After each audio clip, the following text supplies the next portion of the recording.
Nerds International proudly presents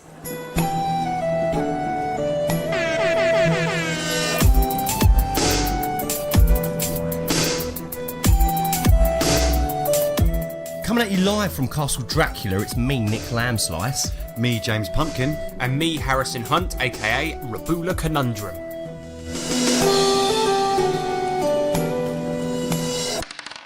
And we are... The Tabletop Twats. Yes, we are. We're back. We're back, baby. We're back.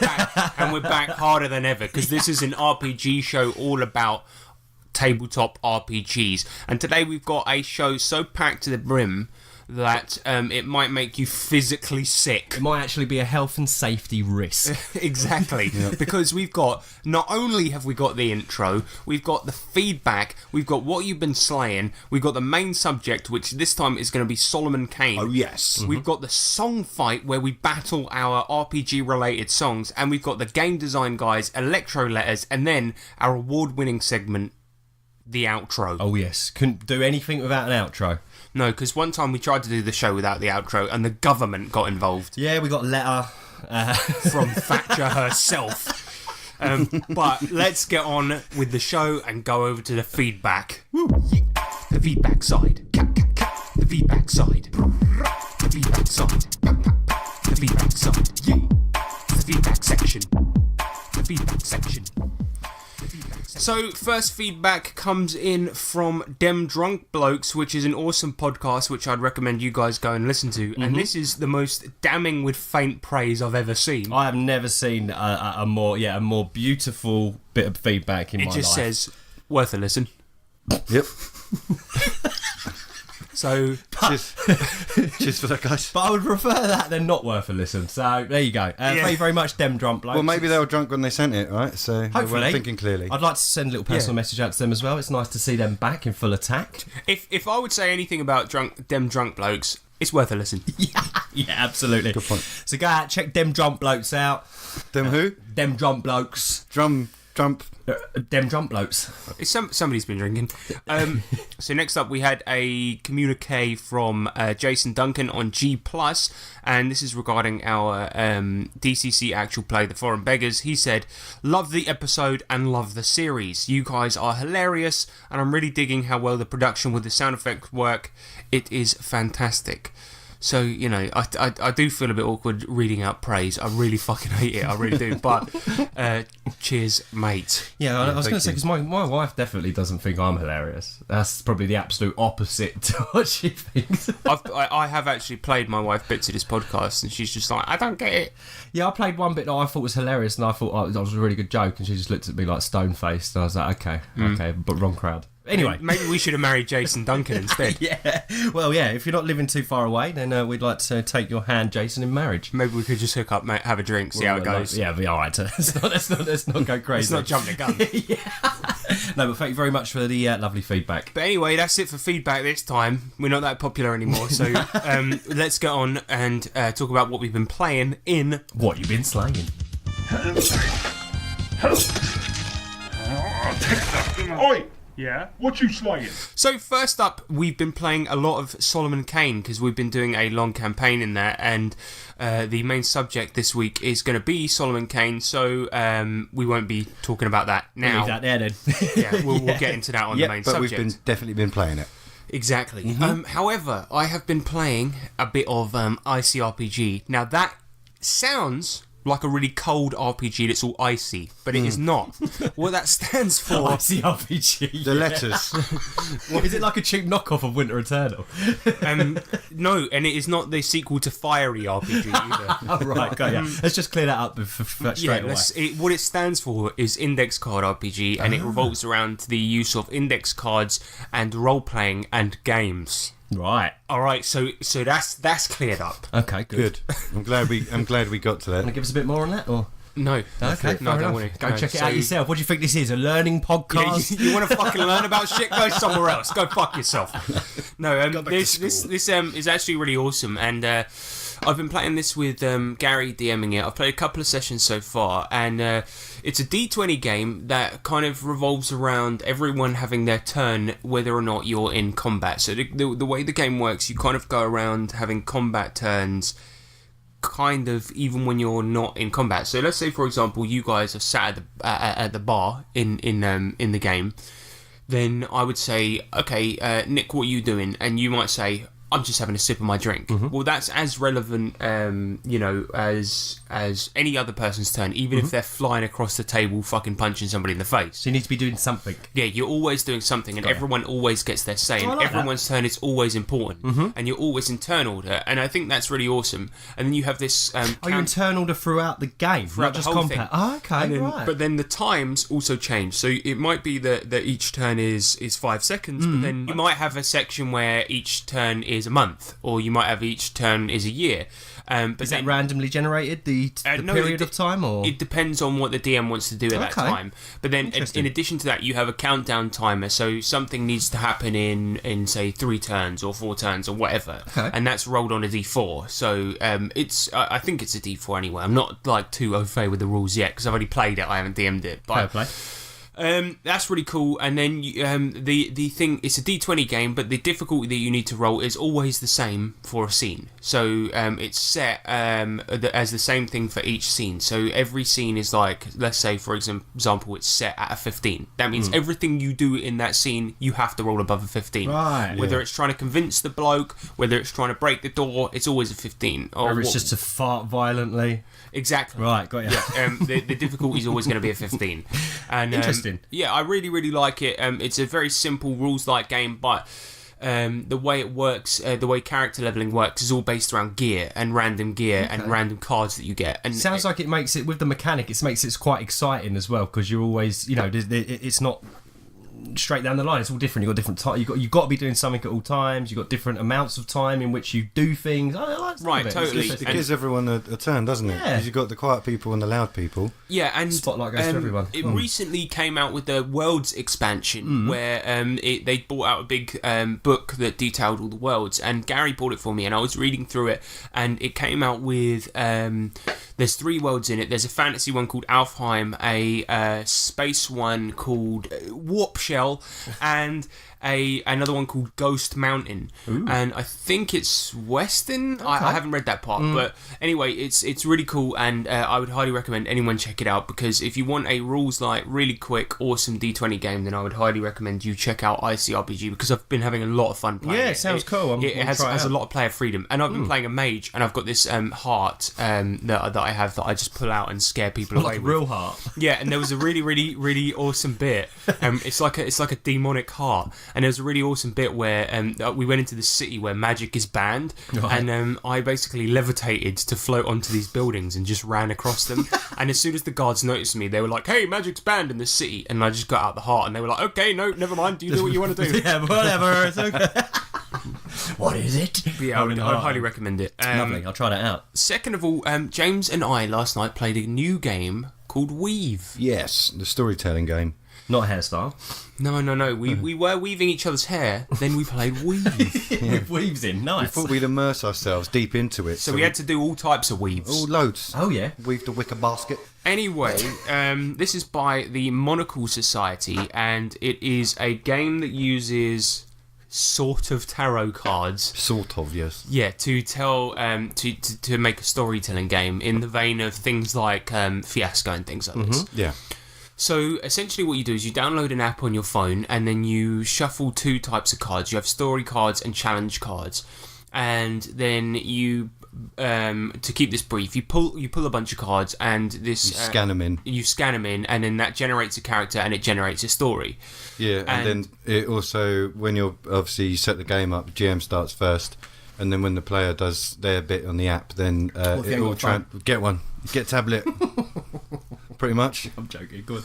And then it all transfers over to the GM's app, and then they can see all the bits about the player character. That's interesting. That's new technology. To be fair, as Nick said, if you don't have one, you can all play on one phone. Right. Oh yeah, you can. Yeah, you can create a local character as well. But the cool thing about creating, if you have the app and you put one on your phone, is that you can see all your characters that you've had before, refer back to what they've done. You can refer back to the whole story saved on the phone as well.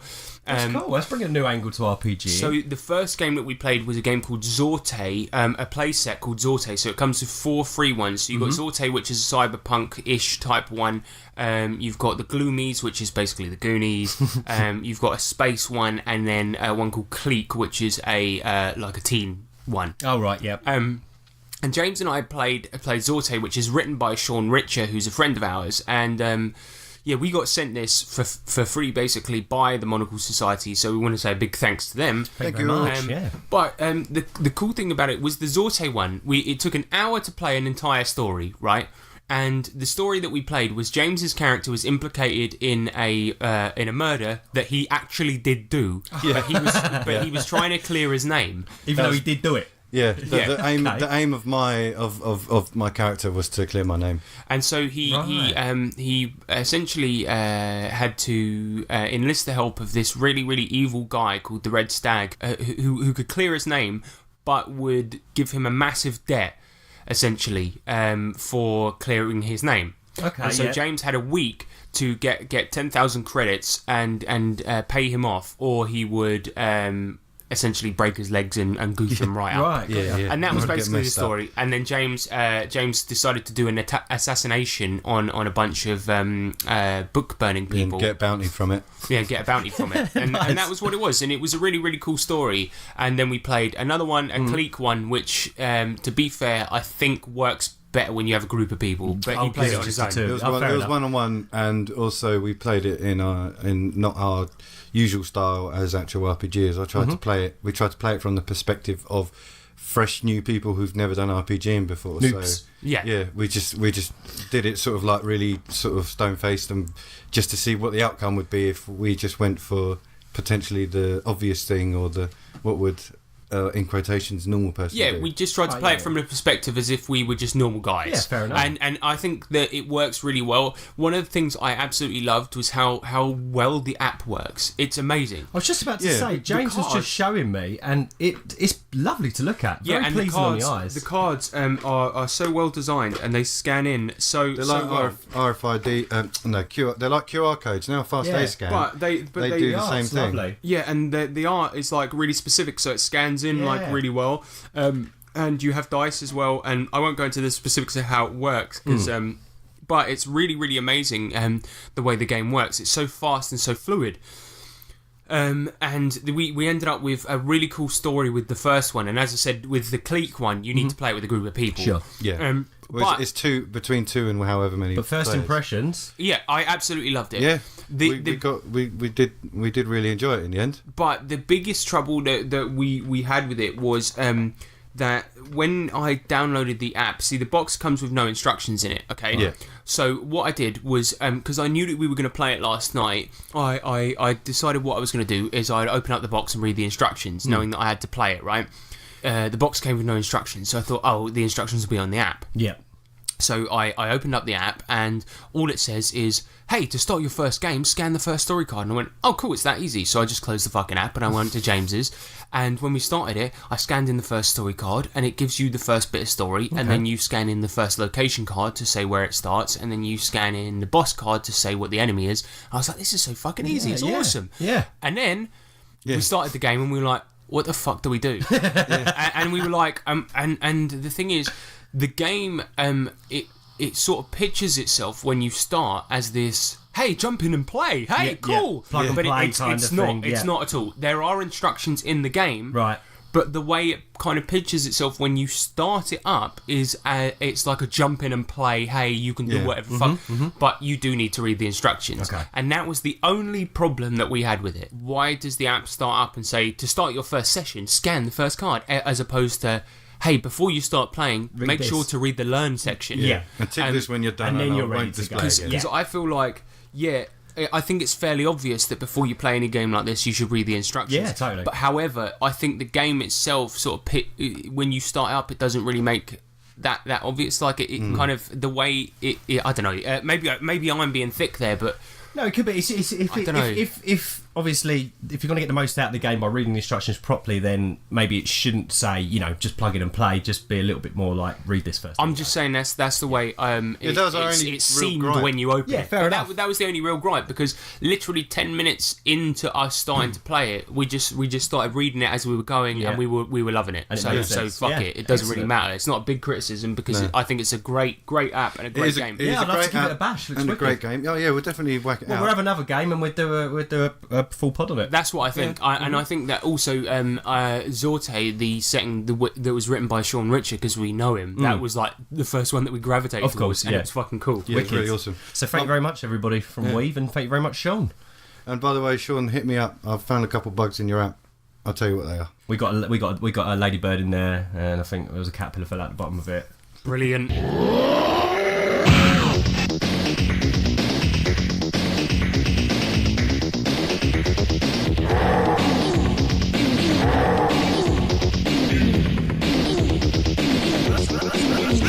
Weave the wicker basket. So next up, we'll say a quick few things about Wise Guys. We have been playtesting something that we don't know if we're allowed to speak about, but we're going to do it anyway. So me and Nick have been playtesting a new gangster setting for Savage Worlds. So Nick, tell us a little bit about Do. Okay, so it's our particular game that we're playing. It's 90s, is it? Oh, it's the 80s. Oh god. I think it's 90s, 90s, but it's, isn't it? it's Yeah, set in Vegas. In Vegas, yeah. And we are basically members of the mob, different levels of the mob. My personal character is basically a lady who's the muscle for it, an enforcer. So she's got a part-time job with the mob and a full-time job as a mum and a Little League coach. She's fantastic. We're part of this team. We've done all sorts already, haven't we? Yeah, and there's been so much cool stuff. So we're basically like, we're not proper gangsters, No. but we know a proper gangster called Tommy or Tommaso. He's a made man. Yeah, he's a made man, and he knows a gangster called Looney John, who's basically his boss. And so we're all a bunch of fucking idiots that he knows, that he helps, like that he gets to do jobs. Yeah, And as a result, outsourcing. yeah. To And us. so like, I'm a Black Elvis impersonator. We've Yep. got a guy that's a boxer. You're like a Little League coach. Then we've got a guy that's like good at like sort of a gambling and a face guy. Yep.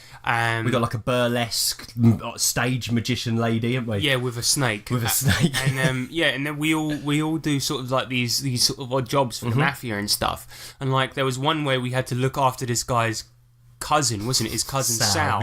Yeah. And it was Looney John's cousin Sal, and all we had to do was just show him a good time around Vegas. And I crashed the fucking van and killed him. Yeah. He's dead. Yeah, he died and turned into basically jam in the back of the van. Man. It was That's awful. good work. It was horrendous, but it was so good. We had to break the news to his mum. We've had to. No, it was Tommy. Tommy, that like the only actual proper gangster on the team. Tommy had to break the news to his mum, and it was at his Sal's like coming home from prison party, and she was like, Tommy's coming home. Let me put on the music. And she's putting on this like really jolly music, and it was like And then he's like, Tommy's not coming home. And he's Sal's like, not coming home. And the thing about it is, as well, is that Ronald, he does such a good gangster Yeah, voice. he's so and good. he's such a good role player. Yeah, that he when really he was is. doing it, she was just like, "What do you mean he's not coming home?" And he's like, "Sal's not coming home. He's look, just you're gonna want to take a seat." And he's so good at role playing. It was just like it was so emotional. But then Eric's coming back with just like, you're pulling my leg. Don't worry, yeah. And it was just like, and then he Ronald was doing it so seriously, and then Eric was just fucking like really. And he was just like, "Well, I've been so lonely, you don't have to sleep with me." And it was fucking. Then the other son turned up. He's like, "You're not going to sleep with my mum." It's like, And then meanwhile, the cool thing about this is that meanwhile, Sean's character, Lucian, he was at the racetrack having to look after the mob boss's nephew. Yeah. And he basically the nephew was like, "I got 10 grand, go bet it on a horse for me," and Lucian won $580,000. Yep. And then he basically puts it all in his pocket, goes back to the nephew and goes, he's like, hey, I won, I doubled your money, and just gives him 20 grand.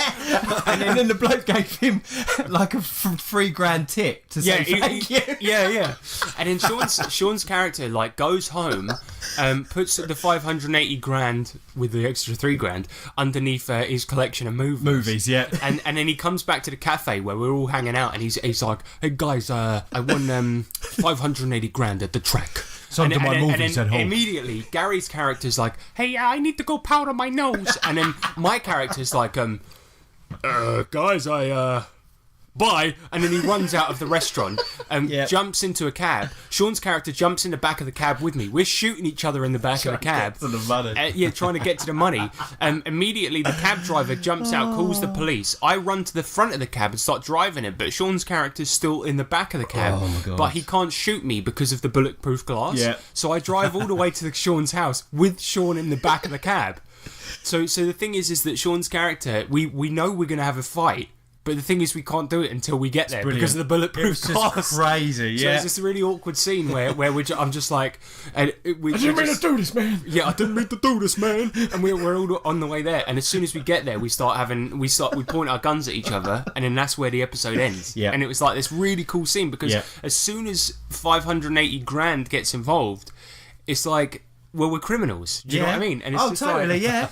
And when Lucian told the group, I was like, he's just told Tommy. Now Tommy's in position because Tommy's the made man and he's expected to kick the money up. So does he report his friend or what? You know? Yeah, he's supposed to give half of everything we earn to his boss. And as a result, like... Now all the people he's in charge of have started shooting each other in the back of a cab, and they're trying to... and he's got to tell his boss that we've all started fucking shooting each other. And we've got a load of money we don't want to give him. Yeah.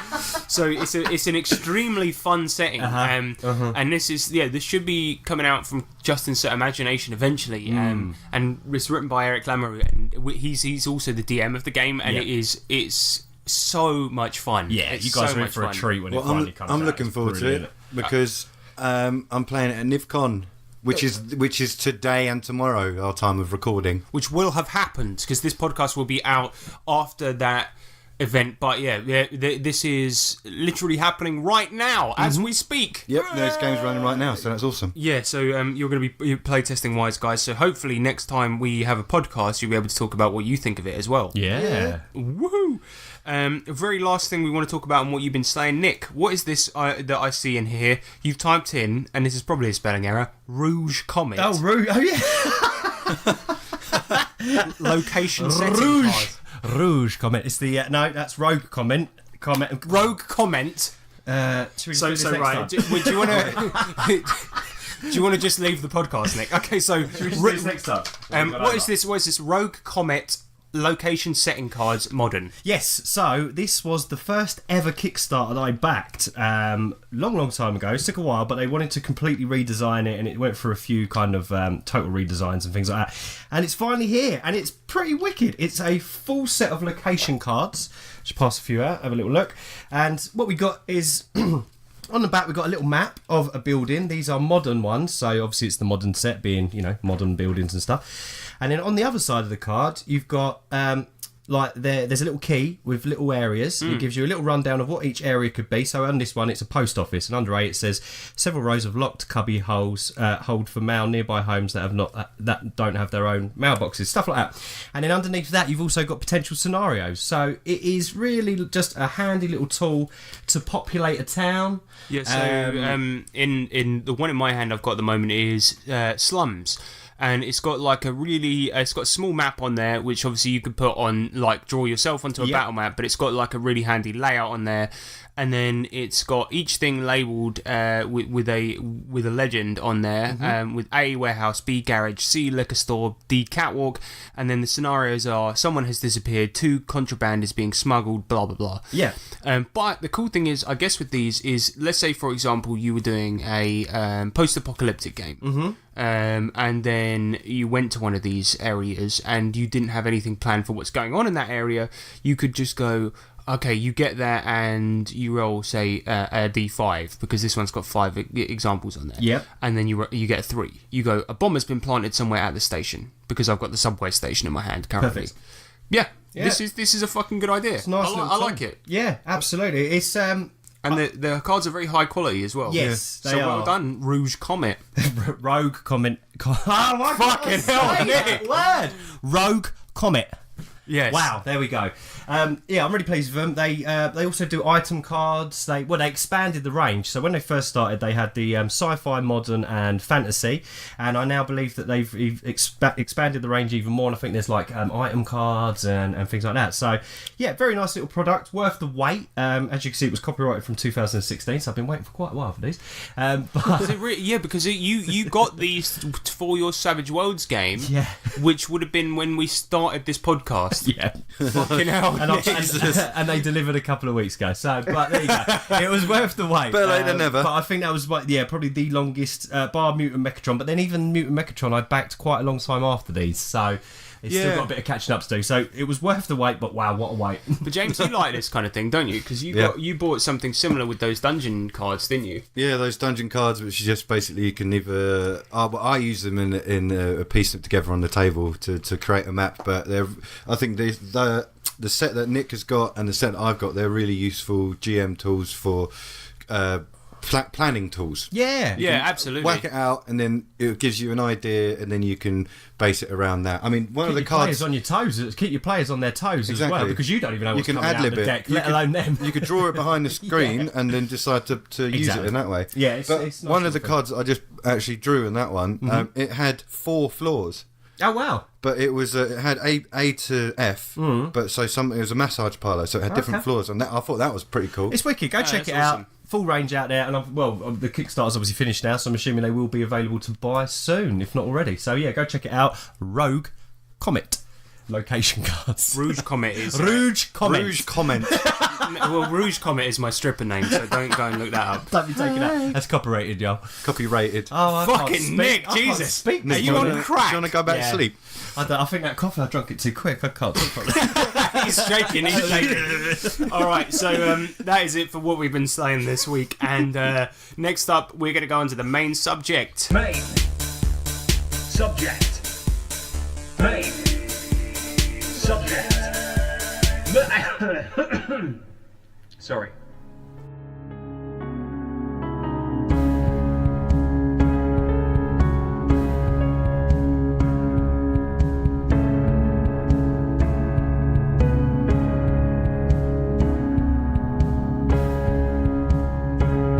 The tall, rangy figure shifted his weight to his back foot and moved his thin, sturdy rapier to cover his chest. The stranger was clad in somber black with a white shirt and a dark overcoat with a wide-brimmed hat.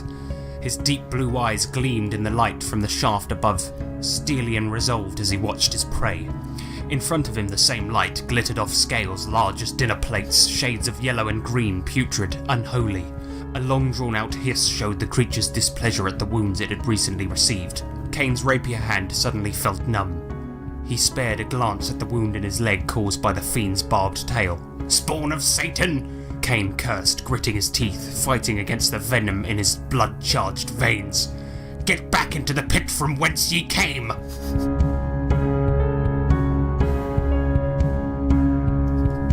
So, today we are talking about Solemn-Man Kane RPG, or also known as the Savage World of Solemn-Man Kane. Yes, so, first of all, what is Solemn-Man Kane? It's not just a cane, no. Solomon.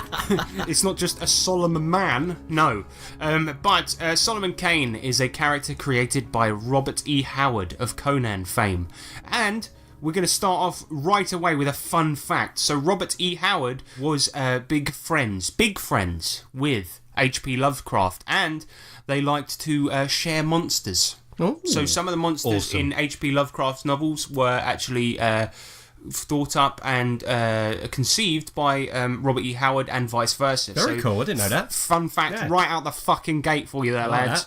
Nice. Anyway, the stories about Solemn-Man Kane were first published in a pulp magazine called Weird Tales and are set during the 16th century and early 17th century.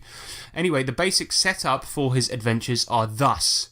He's a character with no real apparent goal other than stamping out evil in the world, and when we say evil, we mean beasts, bandits, pirates, ghosts, vampires, dragons. He doesn't discriminate then. No, he doesn't. No. He's all encompassing. He'll kill anything. Got to destroy anything. Got a bit of evil in you? He's coming. He'll kill anything. I mean, in the actual book itself, there is a picture of him just killing some black people. Okay. I sent it to No the group. context then, no? We just... No, it is literally just him just shooting them in the face. Okay, charming. So that's the sort of guy we're dealing with. That's Solomon for you. That's him. That's him. You're gonna love him. Or you're gonna die. Yeah. Anyway, this is set during a significant portion of history because although the Protestant Church and the Church of England specifically had been around for some time, this is set when the Puritan movement of Protestants came about. The Puritans were a movement of Protestants who believed that the Church of England was only partially reformed from Catholicism and tried to do radical things like let everyday people read the Bible. What? I know. Oh my Well out of God. order, mate. I mean, that is just, it makes me sick just Yeah. to think about it. But anyway, why is this significant? Well, because Solemn-Man Kane himself is a Puritan and often refers to himself as such, or at least in the books, they refer to him as the Puritan. And although there is some debate as to how much of a religious agenda slips into Howard's work, it's worth noting that this RPG book specifically points all of this out, like in the RPG book, not Howard's work. It gives a very, very detailed history on what's going on at the time and what their interpretation of Robert E. Howard's work was. They maintain in the RPG book that he didn't have a religious agenda, although Robert E. Howard made a badass cool guy who dual wields pistols, fights vampires, and specifically says, "I'm a Puritan." I think it's got a little bit of an agenda, mate. No, it's just like, you know, it could be anything. Like, you know, he doesn't take butter on his bread, on his toast. I'm a Puritan, just the bread. No, you know. but my point is, like, let's say, for example, tomorrow I made, like, a book about, like, you know, a Catholic that goes around... Bashing people with crosses. Yeah, and slaying vampires. And I was trying to make Catholics look really cool. I think But no that's got a bit of an religious agenda. agenda. Do you know what I mean? and like, I'm saying, no, I'm not trying to push an agenda here, guys. But you look know? at his hair, that hat. I mean, come on. He's really cool, but don't worry about it. It's not trying to push an agenda. Anyway, Come on, guys. Loads of Kane's adventures take him all over the world, and it's not just in England during the 16th and early 17th century that's detailed in the book. It's also got information on all of Africa, Europe, the Orient, and all of this is done in a fair amount of detail. Cool. And what you'll basically be doing there is hunting evil monsters, beasts, vampires, werewolves, and that kind of thing, because the people of the time are basically too skeptical or stupid to believe the truth that there are monsters out there. Yeah. Which of course isn't the real truth. People don't worry. You know, there aren't actually really vampires, and there weren't back then. I'm just saying that that's the setting we're dealing with. Whatever, mate. All right. Yeah. You know, wake up, sheeple. One reason for this is that the monsters and bad things are there, but they're relatively rare, and it's up to the players to keep it that way. So essentially, the players in this are kind of like the people that slay monsters, and like the monsters might become more plentiful if you don't do your job good. exactly. It's like mowing the lawn. Yeah, exactly. You don't want it to get too long. Otherwise, them weeds, mate, when they start coming up, you know, the next thing you know, monsters- werewolf. Yeah, exactly. We've all seen it. You know, you let your grass grow too long, and then there's a ghoul in your garden. Hate it when that happens. Trying to do him with your lawnmower, it's like, oh, The other day, I you saw the picture, right? I asked my wife to take the recycling out for once. Fucking, there was a vampire in there. That's what happens when you let it pile up. Yeah. Exactly. Oh my god, where'd you come from? Hanging out of a tin of beans. Anyway, that's basically the setting that you're dealing with. So it's Yeah. late 16th century, early 17th century, and there are monsters and there are beasts out there, and the dark players are you can be any type of person that you want, but essentially you're supposed to be monster hunters, and that's essentially it. That's really the setting, because it's our world, except the one difference is there are monsters. It's the term I use, or the term that anyone would use, is magical realism. Yeah. Because it's real, except there's one difference. Mm-hmm. And that's essentially it. I mean, there are two differences, really, because there's also magic. Because you've got voodoo and sorcery. Goes hand in hand with monsters. Yeah, because it's kind of the same thing. Yeah. But what do you guys think of the setting? Love it. Yeah, and I think it's great. I'm like super enjoying the heck out of it. So we played a lot of Warhammer, and it obviously in Savage Worlds, and I don't know, it pushes the same kind of buttons. I get that kind of vibe from it, which I love. The grim dark kind of gothic. I don't know about you, H, but yeah, I really get that kind of feel from it. I love it. Yeah, because it is. A lot of people talk about Solemn-Man Kane for being the poster child for dark fantasy. I think back then it might have been. Dark fantasy. I think nowadays, as I said, it's kind of magical realism. But if you read the books, it does really push those magic. It does really push those kind of dark fantasy buttons. Yeah, and yeah, I'd agree with that. But I feel like for me, I tend to get a lot of those historical things as well, because you are just playing in the real world. Yeah. When you go to these places, I tend to just draw from what they were like at the time. So, for example, when you guys in the game went to Dover, instead of being like, okay, I'm going to play this like a fantasy game, you go into the fucking shop and then there's a dwarf behind the counter. I tend to just actually look up Dover in the 17th century and see what it was like, you know, and to go by that. So there's a lot of realism in there as well. And when you read the book, it doesn't go, okay, in this town, the woods by it are populated mainly by elves, or you're going to find a lot of ghouls in this area, or whatever. It tends to be, it tends to detail the world as in what it was like at that time. That's good. I like that. Yeah, you get a little history lesson as well. But then it enriches every area. So if you give it some local history and you give it kind of how it was at the time, because we've only played 7 sessions, and we've been to France, we've been to Dover, we're starting to scale across Europe, and it's fantastic. Yeah, I like because I super enjoy fantasy settings, right? And I like the mix of this. Like you're saying, the realism in and everything that we're doing. A really odd mix of characters that we've got going on, but it makes sense. It makes sense that we're all these like weird type of people that are all sort of clumped together. Yeah, and I like exactly that. The element of, yes, it's fantasy and we're going to be attacking these monsters, but it's not your typical one where you roam down the street and then it's just like, oh yeah, and there's a ghoul there and a little dwarf. Yeah, and the monsters are rare as well, which I like. You have to travel far and wide to find them.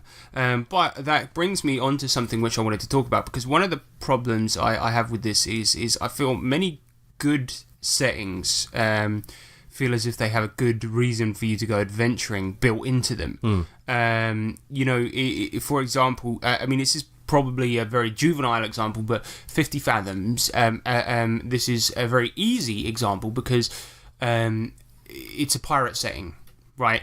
And pirate settings are easy, man. You want to do treasure, you want to rape stuff, you want the booty. Yeah. You want the booty in more ways than one. Exactly. That's a pirate setting. Yeah. Pirates, you know what they're about. But the thing is, but that's an easy example, okay, without having to discuss it too much. Well, like superheroes, what are you doing in superheroes? You're fighting crime. Right, exactly.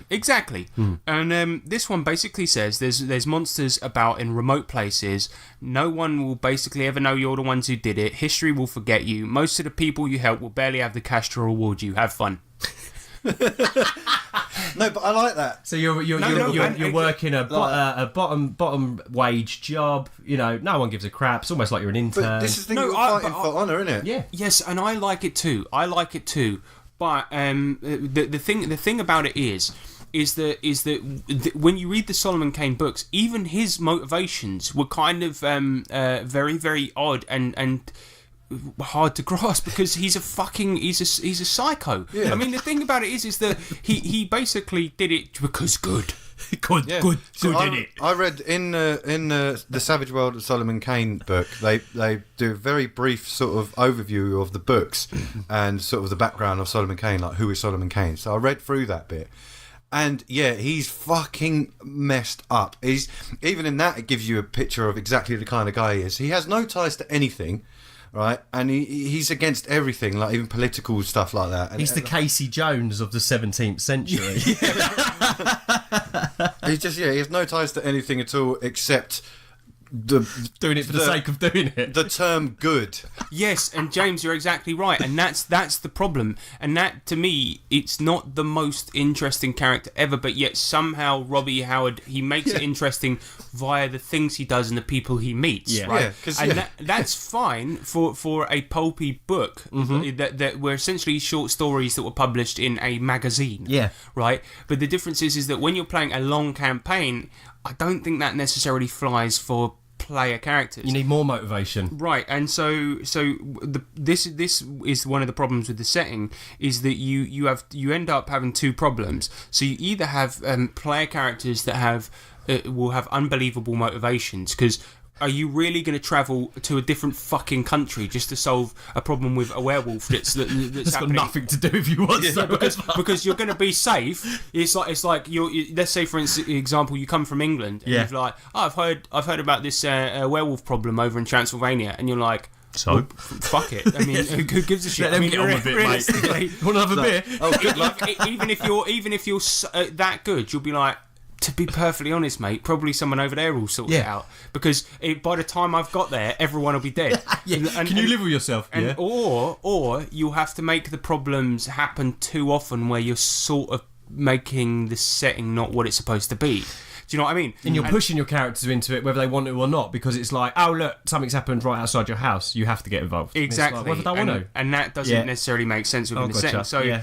I find it's easier to kind of solve the problem with the characters. Do you know what I mean? Yeah. Because, like I said, what we did is I stole a concept that I had seen at a convention when I played this game.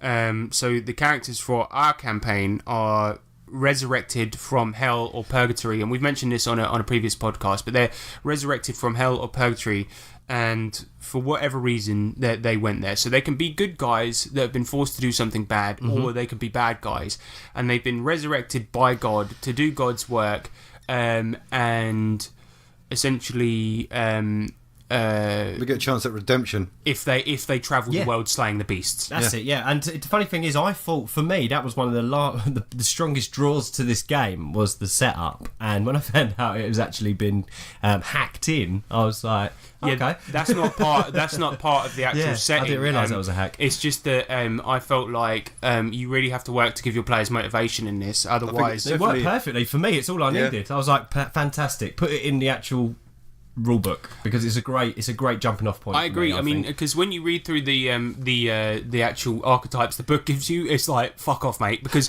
you look at it and it's like, washerwoman, and you're like, are you kidding? I'm gonna wash the world of evil. yeah.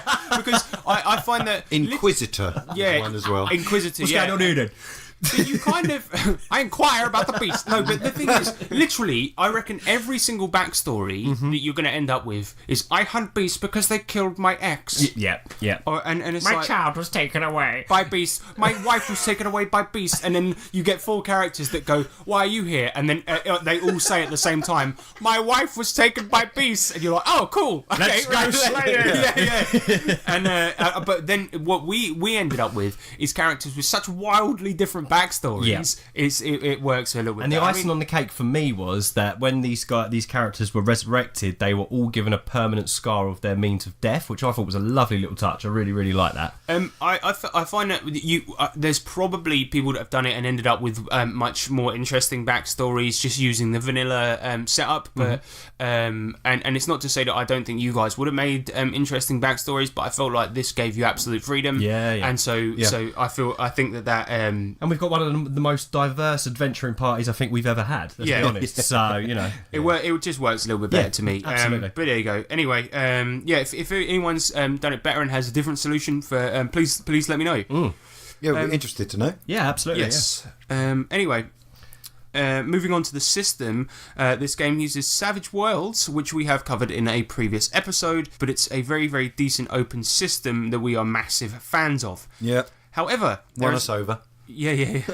We fucking love it. But there is one interesting thing to note about this. This game comes with the entire rules for Savage Worlds in the same book. So it's Hello. Exactly. Hello. Boner time. Exactly. Boing. Core rule boner time. Exactly. Core rules, more like... More. More rules. Swing. Is it getting hot in here or what? Yeah, I mean, Jesus, I'm just gonna have to somebody open a window. But this book is gigantic, and because it comes with the entire rules, so it's a whole RPG, not just the setting. Yeah. So if you can pick this up, then I would highly recommend it. But You're in for a treat. the only trouble is some of the rules are the old version. For example, the Shaken rules are the old Shaken rules, but you can download the errata for this from the Pinnacle website and just update it to the new ones. Exactly. So one of the things I wanted to talk about is how the system for Savage Worlds complements the setting, because this is essentially a horror game, sort of, I would say, an action horror game. Yeah. Well, action, definitely action. Obviously, pulp fantasy. Pulp fantasy action horror. Yeah, Of course. and it's awesome. I really, really enjoy it, and I think it's great because the Savage World system, the slogan of Savage Worlds is fast, furious, fun, right? And that is exactly what it is, and that's why it complements it so well. Because in the Solemn-Man Kane, obviously, as we just explained, like what you'll be doing with the monsters and all that. It needs to be fast, furious, and fun. It needs to be furious. It needs to be fun, and all that. And the Savage World system, because it is that, it complements it perfectly. Yeah, totally. And I mean, and one of the things is that the shitty Solemn-Man Kane movie. Oh God. Yeah, it's bad. Oh God, it's bad. No, but the thing about it is, but one thing that tried to do was emulate. I don't know if it came out first or whatever, but anyway, one of the things it was trying to be like was that shitty Van Helsing movie, right? No, but say what you will about that, is that sometimes you can see a concept for a shitty movie like that and go, okay, that's a shitty movie. But a great idea. But great idea for an RPG, because slaying beasts like that and doing it in that actiony way, when it's not the horror moments, would be fun to play. Yes. As shitty as a movie it was, sometimes when you're doing those cool moves, and the thing about Savage Worlds is it has this exploding dice mechanic, and for example, whenever you're rolling a trait or anything like this, or rolling damage, if you get the highest number on any dice, you roll it again and add it together, and add it together, and that can keep happening. So this means you can roll phenomenal amounts of damage and get lucky. Like Ryan, I think he rolled a 45. Exactly. So let's say, for example, you're fighting a fucking werewolf, and you've just got a staff, and this I've seen happen with Pete's character, who he likes playing mages. So he plays a mage, and he just rolls up to a fucking dude with a staff, hits him with a staff, and manages to do a phenomenal amount of damage. And suddenly you have these cool moments where, okay, we've ended up rolling the damage. Pete rolls 40 fucking damage using just basically a stick, and then so me as the DM, I have to describe what's happened, because how has he killed a dude with a fucking stick? Yeah. And I go, okay, what you do is you go up to him, you smash him right in the fucking chin, you see this guy's head fucking explode as you smack him so hard with strength you didn't even realise you had, and you see his head explode like an upset tub of jelly, and then suddenly you get these fucking amazing action moments, but then everyone around you has to roll guts, because suddenly you've got a horror moment as well, and that feeds into the whole thing. Like, I do enjoy the guts mechanic. Yeah, and the fear table. It's brilliant. You never know what's coming. It's awesome. Yeah, and what I like about the fear table is that guts is easy to because you only need to roll a 4, or you're doing guts -2 depending on how bad it is. You only need to roll a 4. It's easy to avoid being scared by things, but when you do, you can potentially roll a 20, have a heart attack, and die. And that's what I like about it. But one of the things I wanted to talk about was the magic system as well. See, magic in Savage Worlds, typically the way it works is that you can just roll your spell casting to a spell, but in this you need to prepare spells ahead of time, or you can snapcast them at gigantic minuses. I like that. But Pete never ever prepares his spells ahead. He always snapcasts. He ain't played enough Pathfinder, that's why. Yeah, exactly. And every single time, I think he's only ever had to roll on the backlash once. He's so incredibly lucky. Yeah. that Yeah. it fucking annoys me. I think he's got weighted dice. Yeah, the one time he rolled on the backlash table, the only bad thing that happened, like you can hurt yourself, you can get like fucking like open up a black hole, all of this kind of stuff. But at one time, he just lost his powers for a week, Oh Yeah. yeah, that was it. and he was just like, oh well, fuck We'll it, go I'll for a just- walk. Yeah, that was it. Yeah. But no, you got the magical backlash. You have to prepare spells ahead of time. One of the cool things is now he's playing a voodoo shaman. You have to have a thing called a fetish, and it's not what it sounds like, but it's basically, it can be anything from a doll to a bone or something like this. like a little kind of Artifact. yeah. And he's got a staff that's made from, because you like, this is pretty fucked up. The top of it is The pelvis of his dead son, and it's like fucked up, but it's so good because it's a dark setting. Yeah. And every time he casts a spell, the ghost of his son comes out the top of it and screeches screams. like, Yeah. And the funny thing is that he fired a slumber spell into basically a big melee where you guys were all fighting a werewolf, right? Yeah. And then this he fired a slumber spell into it, and your character through a player. yeah, and he's so stupid because Peter was firing it through a bunch of players and didn't realise what he was doing. Then he even bennied that which basically means he gets the re-roll. So he failed, re-rolled, didn't realise what he was doing, and I was like, okay. And then he exploded. Then he exploded. So he casted it, meaning that he's casted it extra well on your player, Nick. Oh, and boy. as the fucking child came out the top of it, your character looks round, sees this child coming out, and goes, the child, and then the spell hits him in the face. Balthazar goes down. He's asleep for 2 hours. Didn't we? The first time we saw Pete cast his spell, we had to roll guts because it was a horrific sight seeing his son come out of his staff. Yeah, you did, and but that's just it. I love the way that magic works. It's so fucking brilliant, and and as we said, the quickness of combat, and one of the things this is to be fair, an innovation that I put in there is that every time you guys kill one of the beasts that you've gone to slay, you get its power. And I've represented this as an advance, which is essentially a level up. And you basically get to nick its power. And I think that is. I think right, that is an awesome mechanic because instead of dealing with XP and points and trying to figure out anything, which we've never really done, to be honest, ever. Because it's annoying and tiresome and boring. To be fair, it is easy in Savage Worlds, but this is an even easier way of doing it. But so it's just guaranteed. We know factually, right? Kill that. We're gonna get, we're gonna level up. So it's just like we're always motivated to do that because we're. Well, that's the motivation, isn't it? What I really like about it as well is that money isn't. What we're doing is righteous and good. So we're not getting paid for it. So the whole getting funds together to continue is just a constant issue, but in a great way. So it's like we needed to raise £9 to get to France. So this is basically just if I add a few noughts in it, it's like £9,000 or more. Exactly. In our normal. And we don't get paid for doing the Lord's work, if you like. Well, the realistic fact is that this would have been. I'll let you carry on with the story in a sec, but this would have been the equivalent of raising £900. Exactly. So we've always got this extra kind of barrier to overcome each time just by getting some money together. So we might go out and get some we had to sell James's character's pistol when I wasn't there. Sorry, mate. We did try and get it back, but it's just that extra thing. So you've got your mission. We're on this crusade. We're doing the Lord's work. We're righteous. All this kind of stuff. But then we got no wealthy benefactor. So we have to get money together at the same, and you've always got this kind of lingering over the back of you, and I really enjoy that. That's what I think it's a really interesting kind of mechanic. It is very fun, and like I said, it is hard not having somebody paying you. I mean, you could work that into a campaign. It could be somebody's hired you to do it. Oh yeah, I mean, we've been paid for little jobs along the way, but there's no sure way of making money. No, and that is quite fun, but yeah, I mean, personally, I think the actual system works fucking great for this. Yeah. It's perfect in my opinion. Next up, the adventure cards. We've been using those a lot. I mean, mate, I love the adventure cards. Me too. I had a bit of trepidation about using these, but let me just get them out real quick. So, essentially, for those unfamiliar with Savage Worlds, I will just read a couple of these out. So, essentially, you get one of these per rank.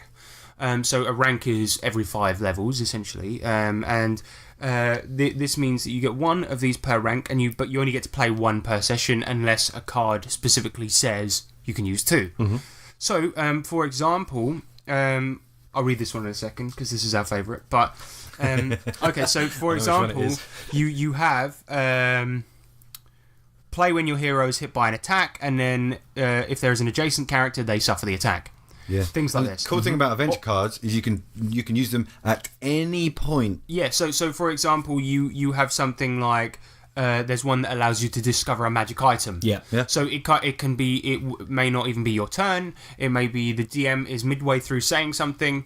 The GM might be like, and now into the room flies a giant dragon, and then you just interrupt and go, hang on a minute, I discover a magic item. That's fine, and like that I quite like, because then the story changes. Keeps GM on his toes. Exactly, and it's got loads of different things. There's one that's like if you roll and get a successful attack, you can play the card instantly, and then all the mooks in the scene, they for whatever reason they leave.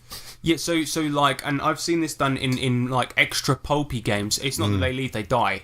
But no, I've seen it done in extra pulpy games where somebody will fire one bullet, then it bounces around the room, kills all the mooks. But if you're doing a more serious game, you might come up with like a more interesting way for it to happen. Earthquake, anything. But the thing is, they are a little bit meta, but what they create is interesting stories, and I like that about them. And I like the bond that it brings as well, because when everyone gets like the adventure card, you can swap your cards. It's absolutely fine. Everyone can like checks what cards everyone's got, and then you kind of have a little bit of I don't know. It's like player tactics in a way, but it does kind of push that as well. But our absolute favourite one is contact. So your hero sees an old friend or acquaintance who might help him in his current adventure somehow.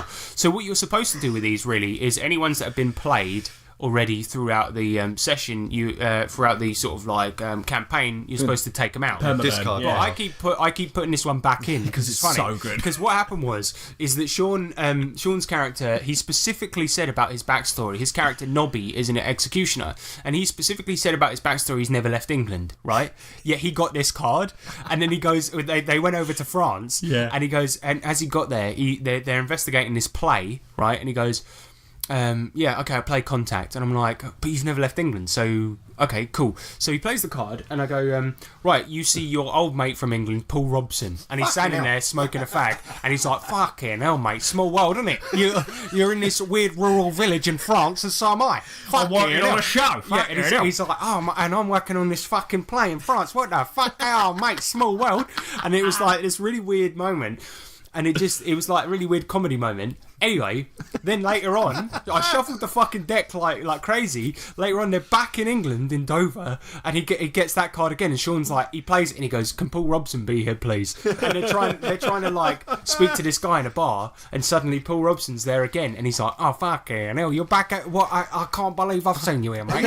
Are you following me? Fuck. I got out of that acting shit. I'm back on the docks, mate. Yeah, I'm working on the docks. I've got to make some money. Come on, mate. It turns out those people in that play, they were vampires. I couldn't deal with it. and it's like, it was so funny. And he's like, come on, mate. 3 times he popped up. Yeah, 3 times. 3 times. Yeah, because then, again, the next session... Recurring NPC. The next session, I shuffled the fucking deck. I shuffled it like crazy. Next session, they get it again. The fucking boat they're on is sinking, and Sean plays Contact. Suddenly, swinging onto the boat, comes Paul Robson. He's like, fucking hell, what's going on here, mate? Yeah, it's so funny. But the sad fact is that during that session, Pete's character died. So that was when Sean played the Contact card. Yeah. And Pete's character died during the boat sinking. He drowned, and Sean played the Contact card.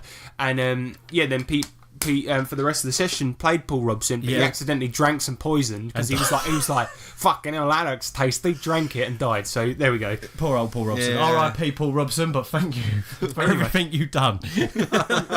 That's my favourite. It's not much to do with Solemn-Man Kane itself, but I would. The only thing I will say is if you've got a set of adventure cards, use them because Solemn-Man Kane, although it's a horror adventure game, it's, as I say, it's an adventure game. So use it because it creates that extra dynamic to spice it up, even if you don't need it spicing up. It's just that extra little thing just to make or it a lifeline. different. One of the cards is you can pinch a Benny off anyone, including the GM. So there will be a point when you're in this huge battle and the GM's like, "Got you guys, I've got a Benny here," and then you're like, "No, you ain't. I'll take it off you." And the heart of Solemn-Man Kane, despite it having horror elements, it's adventures. Yes. And so adventure cards. Yep. Remember that. Use them.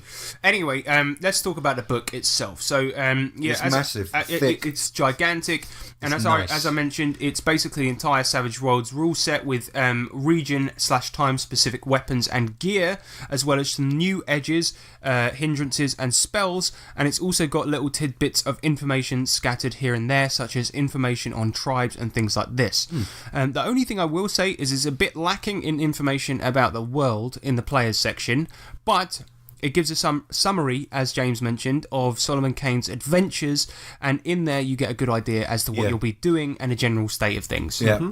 I reckon it would be a good idea to just get your players to read that, unless they know about it, because it really does just helps you understand completely. I would agree with that. Yeah. And not being funny, like H said, the internet is full of history, and if you need a little bit more information on your setting, just Google 17th century Germany. Well, this is the thing. Ryan, when he was Or googling wherever. his character, he's playing a character from, I believe, Scotland. But it's the 13th century. Oh, sorry, you're right. But all he did was just update it and do a little bit of research, and like you say, just Google, because you Google witch hunters from around that time and just did that, and like you say, because it's a historical setting, It's loads out there. you can just Google that Absolutely. the area you want to come from and that time. So it doesn't necessarily matter that it's a bit lacking. But It's just, I suppose, if your players can't be bothered. yeah, the only thing is that when you look at the GM section, how much information it has in there, I don't necessarily think all of that needed to be in the GM Right. section, because it's got information on the state of affairs on of this area, that area, that area. I know that a lot of that stuff is often locked off because your characters wouldn't necessarily know it, but in this case they might, because it's just the real world. Yeah, Do you know what I mean? Yeah, of course. I don't know, but maybe, I don't know. Anyway, the point is that the GM section is fucking amazing, because not only does it include information on each part of the world, it includes either an adventure or a couple of adventures for each part of the world. Oh, nice. So you've got it's quite general, so it would be like the UK. Here's an adventure in the UK. Then Africa. Even one adventure for Africa. But it's there. The black guys get an adventure. Yeah. The yellow guys get an adventure. So it's maybe a little bit racist, but it doesn't really matter. I mean, it's pretty good, because you get an adventure in the Orient, you get an adventure in Africa, you get an adventure in Europe, And they've taken the time to put that in there. yeah, and to be fair, it's quite detailed, because it does give different regions of these places as well. But you get an adventure, instead of just giving you a plot point campaign, you get loads of little different adventures. Yeah, I like that. And instead, the plot point campaign is separated into a separate book, which I like, because the plot point campaign sucks, and all these little adventures are actually really Pretty good, yeah. Yeah, so it's actually really good. I think they've done a really, really good job there, and I actually think it's amazing. And there's a lot of unique items sprinkled about in there, which inspired me to put my own ones in the adventure, because the unique items are fucking awesome, and that's why the other day you guys found some pretty cool ones. Yeah. Yeah, man. Of all the Savage Worlds books, probably the nicest one. Yeah. I mean, it's hardcover, Premium it's heavyweight, gigantic, it's the massive. artwork is spectacular. I can't fault it, because every adventure in there has its own maps as well, and It's got really nice layout. Is there I've just seen continuity some in the really- art in this one? yeah, the continuity, because I think it's all original artwork for Right, it. And look at that okay. fucking weird thing. Yeah, I mean, all the artwork is I believe original for this book, and then Nice. you've got it's all spectacular, beautiful artwork. Every single page is colour, so I genuinely can't fault it. No, it's a probably fantastic product. the nicest one. Yeah. In addition to that, you've got the additional book. So I've got the Savage Foes of Solemn-Man Kane, and that is quite literally just 12 monsters. 12 monsters. Wow. But each one has its own unique adventure. So wow. So you've got them in there awesome. and them in there. yeah, so you've got 12 adventures all circling around one monster. So the Grissom Mansion one that you played the other day, it basically all it is one monster, and that is essentially a ghost. Yeah. So you have to go to this mansion. You figure out that these two fucked up people have taken over the mansion. That this ghost is unhappy about it, and you have to kill these people. So the mileage in this setting is unreal. It's fantastic. So I've played this for years. yeah. It's great. It's really done a cracking job of it. In this, and then in the main book itself, you've got an entire bestiary of just regular monsters On top of the 12 in the other book. Wow. Yep. So I can't say fairer than that, mate. No, it's a very, very, very good product. So the last thing is obviously we should talk about our experience with it. I mean, we've pretty much Covered gone over it. quite a lot as well, but is there anything else we want to sort of say? Because we're all saying our own opinion of it. Our experience of it's great. Obviously, we love the bloody game and the system. Yeah. And we're really enjoying it. Actually, even before we started playing it, I think Harrison, you wanted to play it for like 6 months. Like Pretty much. I mean, that might be why Bubblegum Crisis was shit. But I mean, no. I mean, fusion system made it shit. Yeah, the realistic fact is that I was looking forward to this for a very, very long time. Yeah. And the weird thing is that just, you know, when you're excited about something and then your excitement wanes a little bit because it's taken such a long time to play it. That got right back up there when I started playing it. Oh, yeah. I was like, holy shit, this is fucking cool. Oh man, it was so cool. I mean, for me, it was like when you gave us the primer of everything and the game and stuff, we knew what was going on. I was thinking to myself, right, I don't know how much room for comedy there's going to be in this game purely because of the kind of setting it is. But I'll tell you what, some of the darkest, funniest moments I think we've ever had. Yeah. Well, no, and we did start off saying no comedy characters. I'm glad that we did that, and Me too. we take it seriously, as in. We don't necessarily have characters that make jokes, and we don't do funny shit for the sake of funny shit. But then, if funny shit happens in the game, then we can laugh out of game. Absolutely. Do you know what I mean? Yeah. And, Definitely. And like that's how you should play it, because I think that a lot of genuinely funny shit has happened, but then a lot of genuinely horrific and horrible stuff's also happened.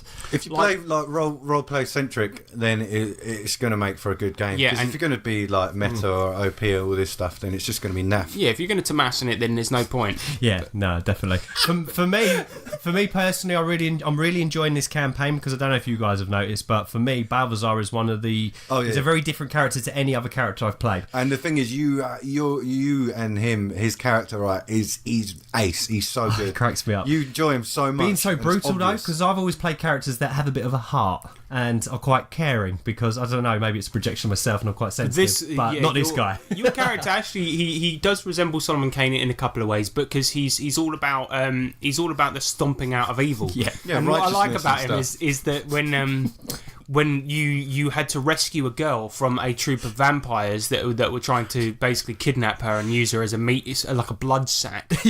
When you took her back to the mum, you were just like, we've acquired the child. There was no romanticness about it. Yeah, that's what I love about him. But then we've also got Nobby on the team, who's an executioner, and like with a big heart. And he used to be in it for the cash, and nowadays he's like trying to redeem himself. Yeah, do you know what I mean? Him Like, never see eye to eye, which is brilliant. Yeah, and then you've got Roy. Like, I mean, one of the funny things about Roy, like our experience with it the other day, I want to tell this story because it was like we said about trying to earn cash when you guys were trying to get to France. But one of my most favourite moments, and this goes into the system a little bit, because you guys were trying to earn cash, and Roy was trying to nick money from a till, and we played it as a dramatic task because the cash registers back then they were built big. Do you know what I mean? Mm-hmm. And you were in a pub in Dover, and you were trying to smash this fucking till open, or you were trying to lockpick it or whatever. But anyway, with a dramatic task in Savage Worlds, you need 5 successes to do it. So I think anyone, even if you don't play Savage Worlds, you can understand what that means. 5 successes. James was fucking. You were acing it, man. Killing it. He was killing it. I was high on excitement. I was going mental at the table. And his character Roy, he was acing it. I think you had 5 successes by the second round. Yeah. and you were fucking acing it, right? The woman, he was behind the counter, so he was elbowing this fucking thing. He was tapping on the keys. He was fucking dunting it with his head. All of this shit. Cash register opens. He pockets the cash, and James was making all sorts of noises out of character, and then he said, my character goes like that, right? And so that means we have a rule at our table: if you said it, you done it. And so, despite the fact that he'd done such an amazing job of getting this cash, suddenly his character blurts out in excitement for getting the cash, and suddenly the bar woman, who, by the way, right? Wait. We'll get to this in a sec.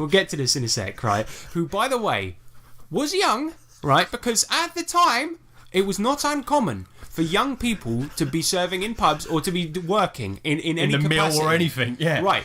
And she turns round and goes, "Thief!" Points at him. Roy tries to leg it, but she rolls agility at the same time, catches him, grabs him by the scruff of the neck, and Roy goes down, unfortunately, because he rolled so badly, smashes onto the ground, but he's pocketed the cash. He's fine. He's got 21 quid in his pocket. That's a fucking lot of low. That is a lot of money. That is a lot of money. Basically, just think of it as 21 thou. Yeah, exactly. Well, it's 2100, so 2100. Yeah. So he's got a lot of money in his pocket, but he goes down, right? And he's on the floor, right? But then, no, he doesn't go down. No, because what I'm trying to do. Right, wait a second. Let's back up a little bit. No, he doesn't go down. So Let's back up. I need to say something. No. I need to say at this point. I can't continue with the story until I say this point. Right, me as the player behind the character, I was not aware of the age of the bar. Maid, right? I assumed that she was of age, right? So the next thing I did, because she grabbed me, I wanted to bewilder her and leave her stumped so that she'd be confused and I had a chance to get away. So what did you do? So Turn on the charm. Not knowing her age, right, and assuming it was something different, I decided that my character was going to snog her. Right. Yeah, so he turned around and started going. Because in her face. No, wait, it was an agility trick, right? And I failed it. So I had turned around and faced her, right? And this is how it was played out. And because I hadn't actually made contact with the lips, yeah, I was doing the motions of it. But again, because I was trying to bewilder her, I was just like. And then all of this was happening at the same time as the guy from upstairs was about to give chase to me because he heard the commotion. Yeah, and then he came downstairs, right? He came downstairs, but it was at this point when she slammed you to the ground. And as he slammed you, as she slammed you to the ground, you were. What did you do? Looking up her skirt. I was still going. And so you were looking up the skirt of a girl that was barely 12. For fuck's sake. And you were looking up her skirt. I didn't know this. And you were looking up her skirt going. and the thing is, then her dad comes downstairs. And he's like, "What on earth is going on down here?" And he sees you doing this, and then even Christy, one of the other player characters, and he's fucked up. He's a cannibal. He's a cannibal. He comes downstairs, sees you doing this, and goes, "That's fucking disgusting, mate." And so Roy, what are you doing? So his name is Christy Cleek. So we've got a new term now called Cleek Bottom, right? And that is when you've sunk so low. Even Christy thinks it's low. Yeah. And so Roy, we now think he's gross. But the point is that was a pretty low moment in Solemn-Man Kane. It was a low moment, yeah, but I didn't know that she was 12. You wasn't to know. I wouldn't have done that. James, you knew. No, mate. Why did you do it even though you knew? Ouch! Don't you remember the bar was called Younglings? I'm never going to live this down. This is like one of those... The bar was called Young. No, this is like the genie effect all over again. I'm never going Don't worry, something dodgy will happen and then we'll forget, because I know I did something bad in one of our old campaigns and it was brought up quite a lot. But luckily, what was I can't that? remember what it was. Okay. Anyway, that was just a fun story. And Ryan as well. Inside I'm sure that one of us will do something, and it will. And if you listeners want to continue this and tease me, come at me, bro.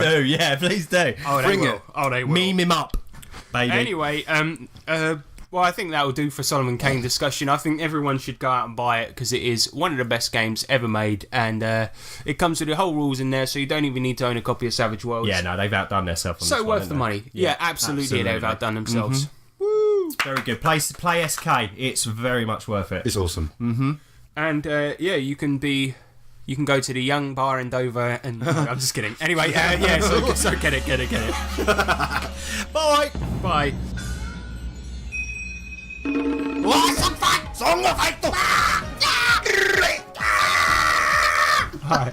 New intro coming at you. All right, so Come out your live. the last time we did Song Fight, we remember the format, Nick, is that James and I play our songs, and you're supposed to judge them. Oh, yes. And you backed out of judging them. Yeah, I got So to. if you fucking do it this time, No, I'm going to pick one this time. I'll be so angry. So I'm not going to look at anybody, I'm just going to listen to the music. Okay, right, so in Song Fight, what we do is we make songs about RPGs and we battle them to the death. Oh, yes. Right, and the stipulation this time was that it had to be about Solemn-Man Kane and it had to be a remix. Those were the stipulations. No.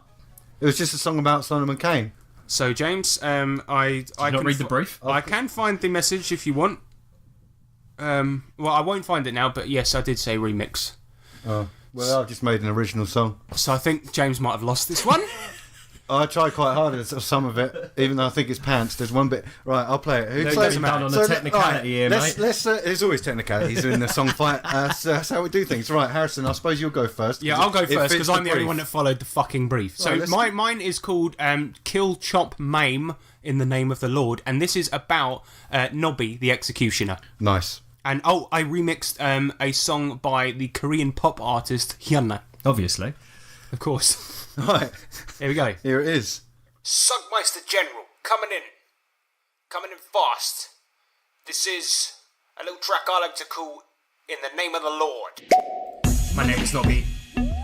I am the guy with the bag on his head to work in a bakery. But I work in the business of making brown bread, best in the business. One fell swoop and that guy's got no head. Execution pays well. So much cash I don't care what you said. But that all changed when I got sent to hell. I didn't see it coming, got no sense of smell. Some pissed off dudes broke into my home, snuck up with a knife and stabbed me in the dome. Got brought back to life by the Christian God, so I can roam this world but get to rip it off. All the things that grip around at night, so I can grab my axe and follow the hunter's light. Yeah! 마지막일지 몰라 더는 갖추지 않아 시간은 빨라 우릴 기다리지 않아 이끌리는 대로 네가 원하는 대로 멈추지 마 Chop! Kill! Chop! Kill! Chop! Kill! Maim!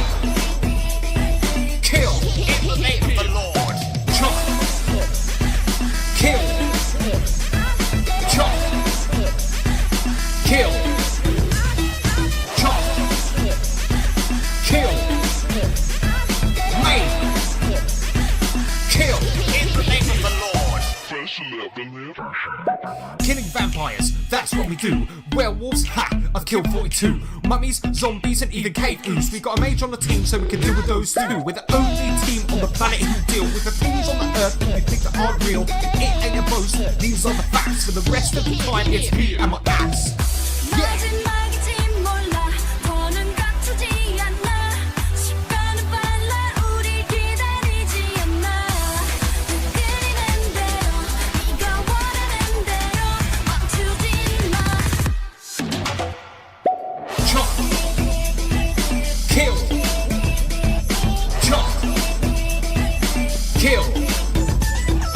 Chop! Kill! Maim! Kill! In the name of the Lord. But that all changed when I got sent to hell. I didn't see it coming, got no sense of smell. Some bits. Oh god. Oh, shit. Oh man, It's very good. I really like that. So do I. I forgot the brief, and but that's so good. I really like that song.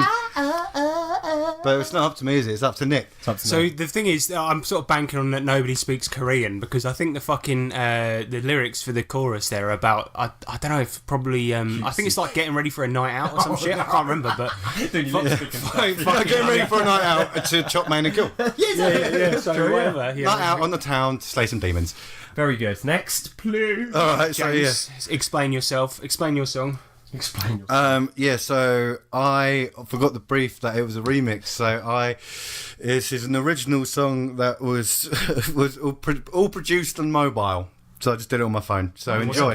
What's it called? It's just called Solemn-Man Kane. For fuck's sake! Come on, give it a better title. Yeah, come on. Right, I'm gonna call it Fast Furious Fun. Oh, that's rubbish. Right, play it. We call All right, it here you go. Solemn-Man Kane. Shut up. I think we got a loser.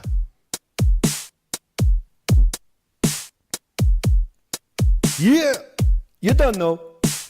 Solemn-Man Kane is a somber-looking man fought out by Robert E. Howard as a Puritan. Set in the late 16th, early 17th century. A historical, mythological, chronological pop fantasy. Tall and mysterious and solemn and delirious. Defender of the oppressed, and yes, his vengeance is serious. It's a fast, furious fun. Corker of a game, the savage world of Solemn-Man Kane, fueled with only his rage, his most potent weapon. If he sees those in need, his internal compass beckons. He'll be there in a flash without care, worry or distraction. A cold hard kill with ample bouts of action. Evangelical, political, and satirical, and critical, excitable, fantastical, apocalyptical, schismatical. It's a fast, furious fun. Corker of a game, the savage world of Solemn-Man Kane. So come along and play a game. Set up your character and dice. Get a GM on at your table. I'm sure this story has in touch. You can be a bandit, aquatarian, escape slave or inquisitor, a hunter, native missionary, swordsman, spy, or what you want. Let's give a round of applause and a pat on the back here to Paul Wiggy, Wade Williams, and Shane Lacey Hensley. It's a fast, furious fun. Corker of a game, the savage world of Solemn-Man Kane. Are you all right? Yeah. I think it's safe to say that song fight's come a long way since I retired myself. I don't know. I think I preferred your entries, Nick. No, I'm just kidding. James. Nice run, inactive. I liked it.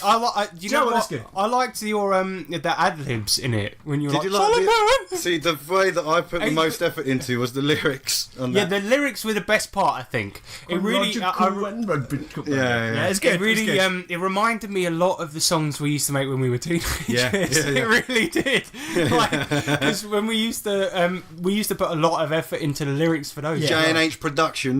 Oh my god, we must never Name speak drop. of that. We must never speak of Never those. speak of that again. Shut up, it's awesome. Well done, boys. They're both very good. All right, so actually. Nick, judge which one wins. They're both very good. Don't start this again. Just pick one. No, I do think you've won this one, Harrison. That was really, Yay! really catchy. But that was I was very, very, very pleasantly surprised. To be fair though, I was you like riding the on the remix? coattails of like a fucking million records selling pop star, so it was kind of easy to win. Fair play, but I think if you'd have done a remix, James, you would have beat me. oh, Well, I didn't know. I didn't know. I forgot. Do a remix then. Yeah. But no, both very, very good. Yeah, oh, what an idiot. I feel like an idiot. But no, well done, boys. They were very, very good. Very, very good indeed. Thank you very much, I enjoyed Nick. them. Very nice. All right, so next up we are moving on to the game design guys. Yes. Oh, yes. We got ideas that coming out the wazoo, so we'll talk about them now and give them to you. That's what this segment is. We come up with new games like, I don't know, The Hunger Games. People with the same name in an arena fight to the death. As ideas go, it's not one of my best. The segment's called The Game Design Guys. Best idea gets a game design prize. All right, so this is the game design guys, where we've realised, haven't we, guys, that we're geniuses. Absolute geniuses, yep. And we realised that we could do. I mean, Gary Gygax, he was all right. He was all right. He was good. He was good. Shane Hensley, he's all right. You know, he's good. They paved the way for our masterminds, though. Let's be honest. Yeah, I mean, come on, guys, you ain't geniuses like us. I mean, I don't even know. I don't know why we're not making millions with the ideas that we got. Because We got ideas upon ideas, mate. exactly. I've got a shed in my back garden, right? What's it full of? Ideas. I've got a tin can at home. Right. What's it full of? It's full of other tin cans, but It knows.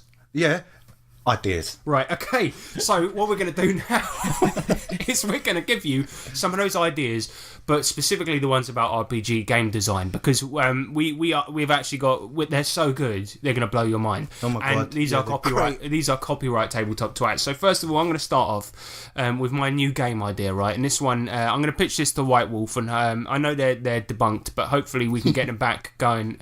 Now with this new idea, because this you know, we're gonna really get something going with this. Person the Masquerade. Yeah. Right. So this game, right. So this is set after Vampire the Masquerade, right? And essentially what happened is the upper echelons of the vampire society have got really lax with their rules about who you can make into a new vampire, right? You can sire anyone in. You basically make anyone a vampire, and now pretty much 98% of the population of vampires. Yeah. It's wild out there. But there are but you play as people.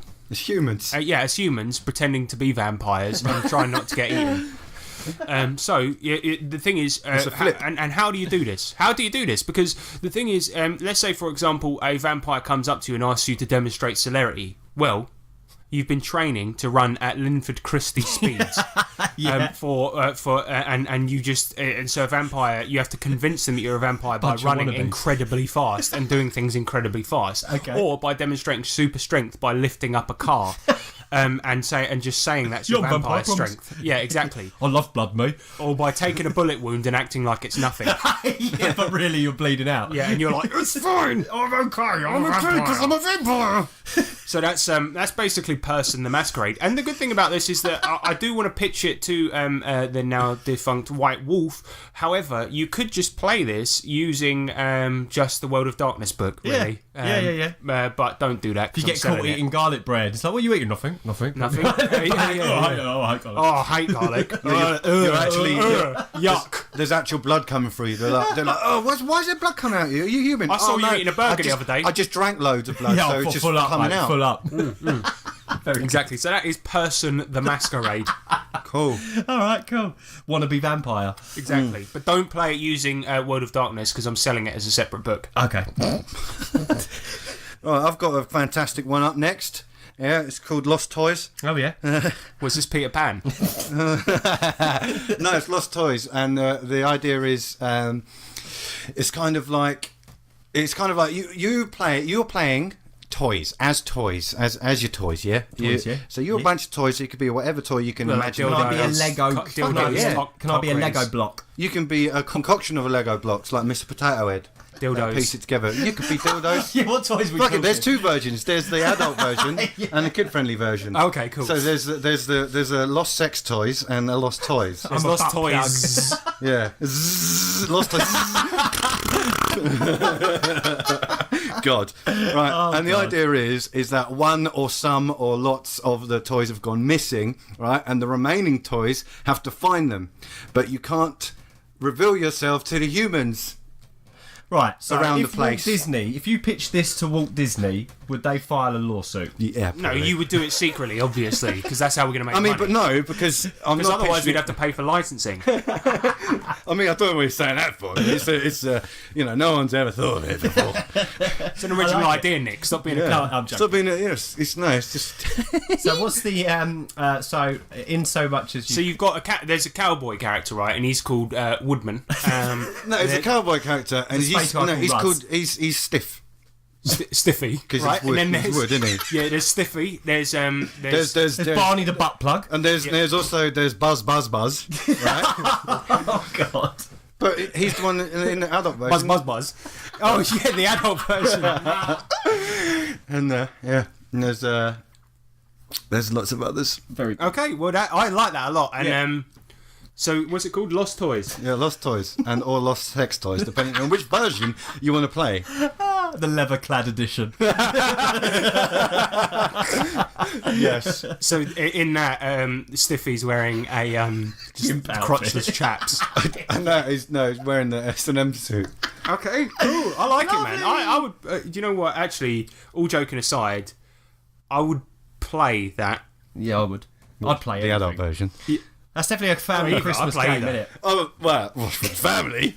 So Nick, the same one. I see that you've got quite an interesting one on here. Yeah, so my game's called iZombie.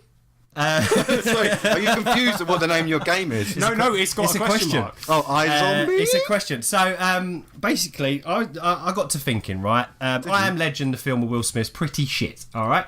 But the original book, I Am Legend, written by Richard Matheson, and then later on made into a film, The Omega Man, starring Charlton Heston, is actually very good. And it brings up points in the film and book that do get you thinking, and it got me to thinking that it could be an interesting idea. So I don't know if you know about the original I Am Legend, but I know bits about so it. mankind wiped themselves out, basically, and there's one surviving human. Now, from the back of the total nuclear apocalypse that humans created, grow this new race of being, which are essentially vampires. They see the last living human as the last bastion of the old world, and they see themselves as what's come out of the new world, which I get. And they talk, and they come out at night, and they think that they are the new society, and by getting rid of the last human, is basically erasing the old world, and they're the new world, and I get that, and it's cool, and it got me to thinking, okay, so if that happened, how interesting would it be for you to play a game where you play zombies, conscious zombies, that see themselves as normal people, if you like, and that the humans that are left, the survivors, are the scourge on the world, and you're there to basically wipe them out. So it kind of flips a zombie genre game on its head. So weird. That means I don't like that you came up with a good idea, because we came up with really stupid ones, and they were funny, and now you've come up with like a really nice one. Sorry, but I thought it would quite be good You fun. put so much thought into this, man. This actually sounds like really fucking good. Yeah. No, we're raising that one. Copyright. I'm going to cut I'll that. go copyright that. I'm going to well, if you cut have- his out, and I'm going to make him sound. I'll just do like an impression of him and be like, "I've made a game about where you play a jelly. I made the game about lions. It's called I Jelly. You play a jelly. And then you get upset, and then you're upset tub of jelly. Yeah. So if you haven't, go watch the Omega Man. It's very good. But yeah, that's me. iZombie. Hi, Nick. I think it's good. Thank you, guys. Okay, high five. High five.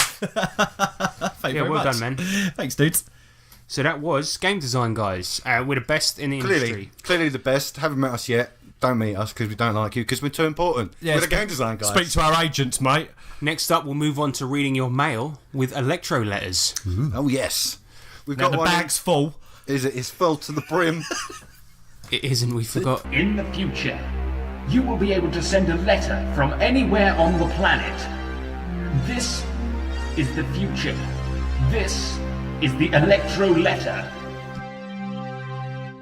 Okay, so here we go. What's the first? Wait, we're back in the electro. Here we are, lads. We've done it. We've done it. We are at the electro letters, and here we are. Here we are. Calm. Everyone, shut the fuck up. Namaste. Because you're in a deep bath. This is the electro letters ASMR edition. Ooh, light a little candle. Okay, but we've got a letter in from Eli Kurtz. What does he say, James? Well, it's Eli Kurtz. He shared an interesting resource with us on G+. Who does he think he is? I know, right? What are you trying to be, like our friend or something? No, he is our friend. Yeah, I know. But it's called Grim London, right? It's an interactive map of London with marker points that give information about London's dark history. It's worth a gander. Grimlondon.com.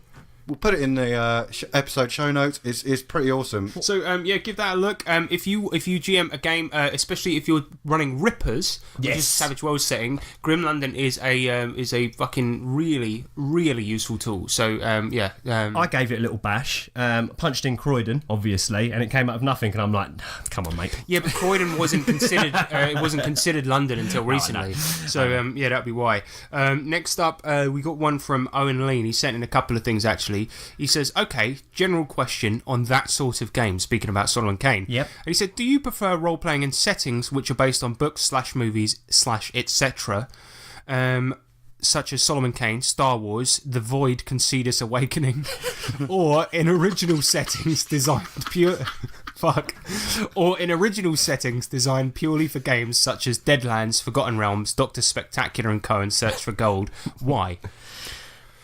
Me personally, can give a shit. Cool gaming, really. Man, it's a hard question because I feel like it really depends, because sometimes you get a setting, let's say for example, you get ones like Bubblegum Crisis where that setting, when you look at the anime,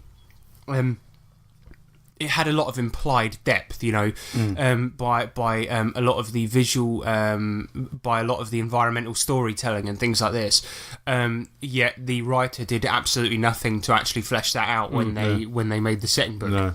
That's annoying. Yeah, if it's just like, well, you know, They expect it's you what to you know like, it. so that's good enough for it. Right, and all they did was just translate everything that was seen on screen and whack that into the book and think that was good enough. Whereas that world should have had a lot more in it than just what you see on the screen, because it's a whole world. It's not just everything you see there on the screen. Whereas you get things like some of the Star Wars role-playing games that flesh it out to be something that you can actually go around and interact with. Yeah. You know, it really depends on what it is.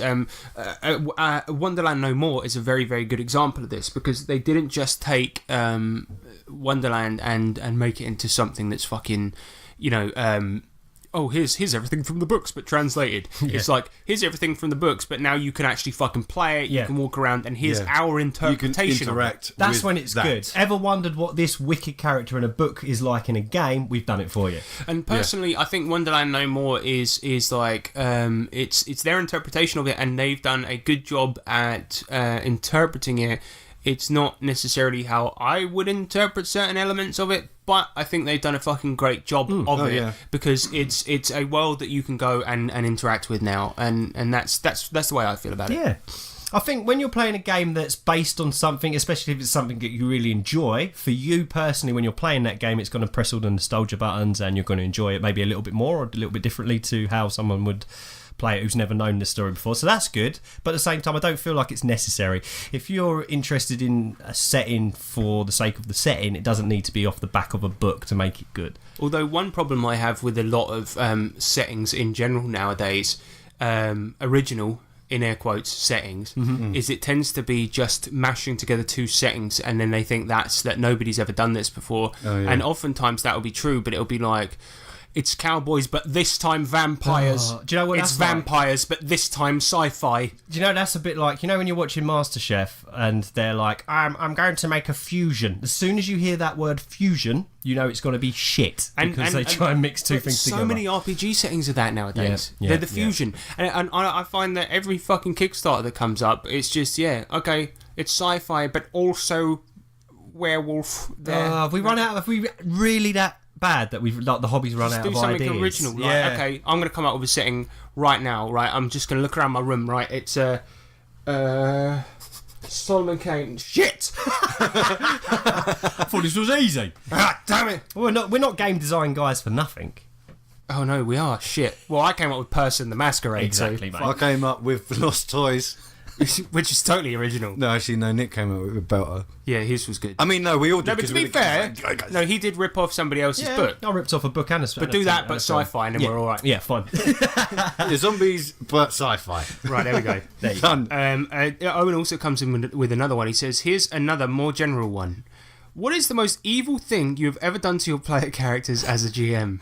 James, this is right up your alley. And what's the most evil thing you've ever done as a player? Also, James, I think you've got a good one for this one. Which one is that?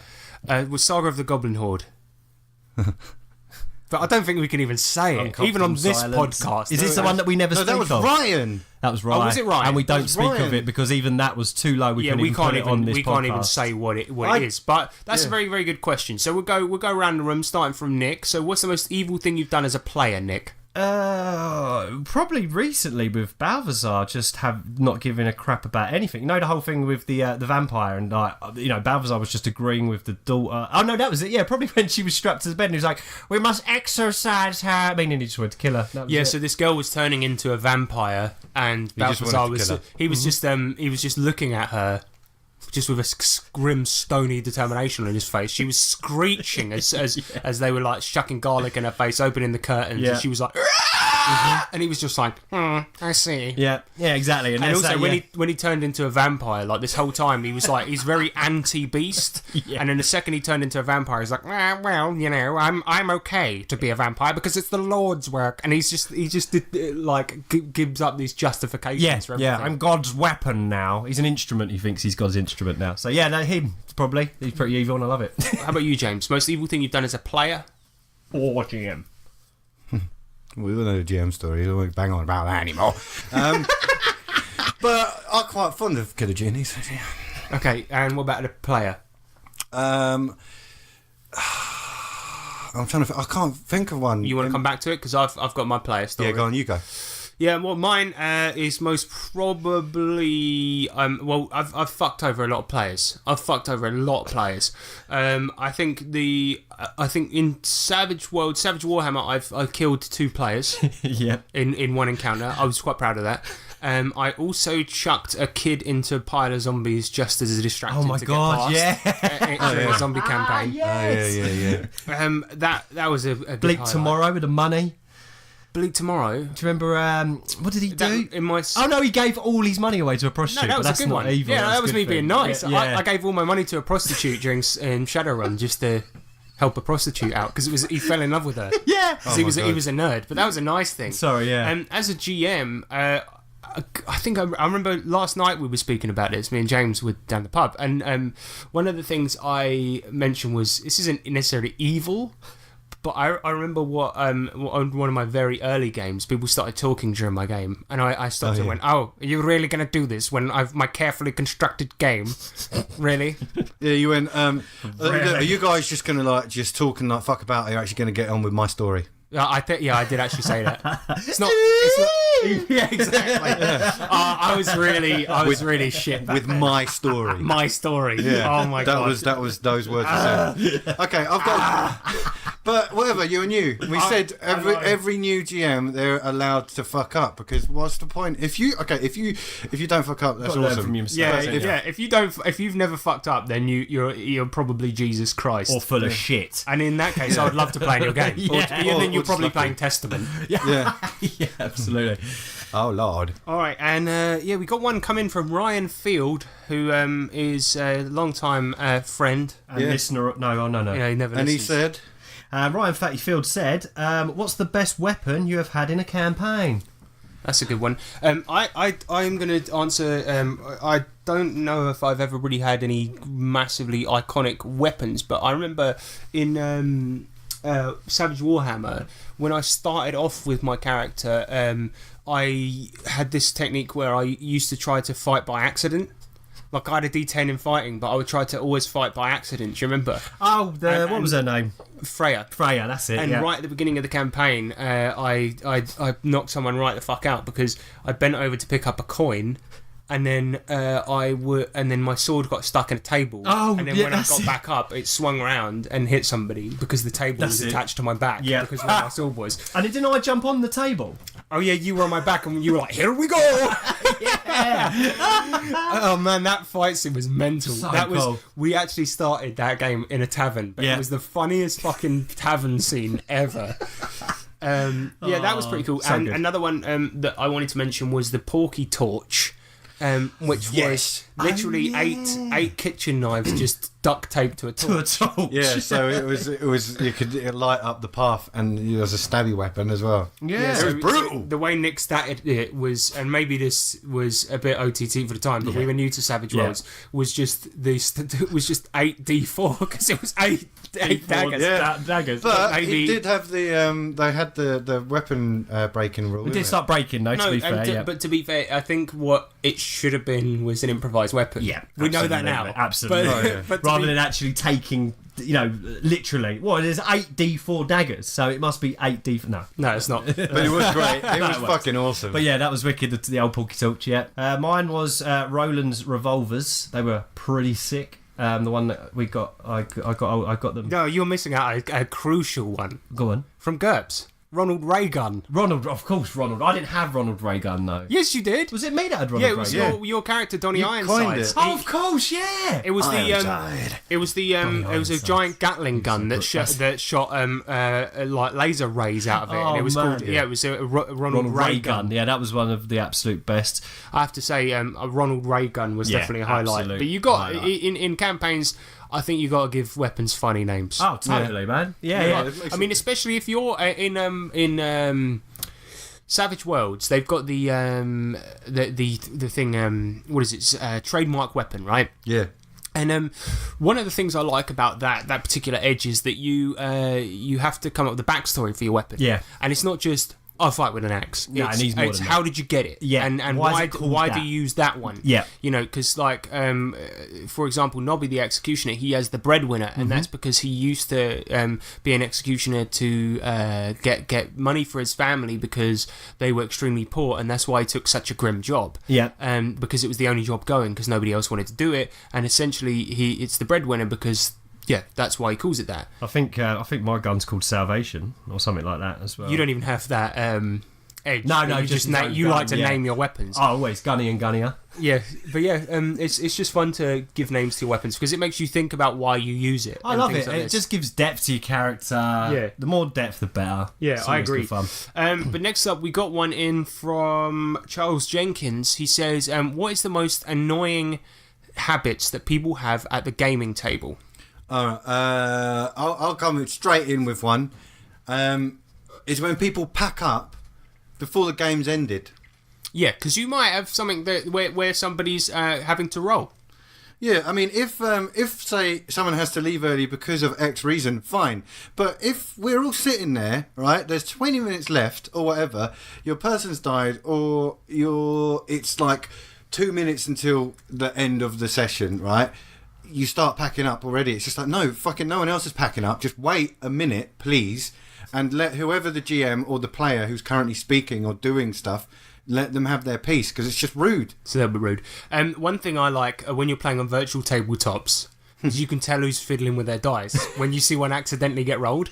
And you know on fantasy grounds, you know when you can click a control click to like get a big load of Loads dice, of them, yeah. and then you see like the DM will be midway through speaking, and suddenly you see 40 d20s get rolled. Just appear in the box. Yeah.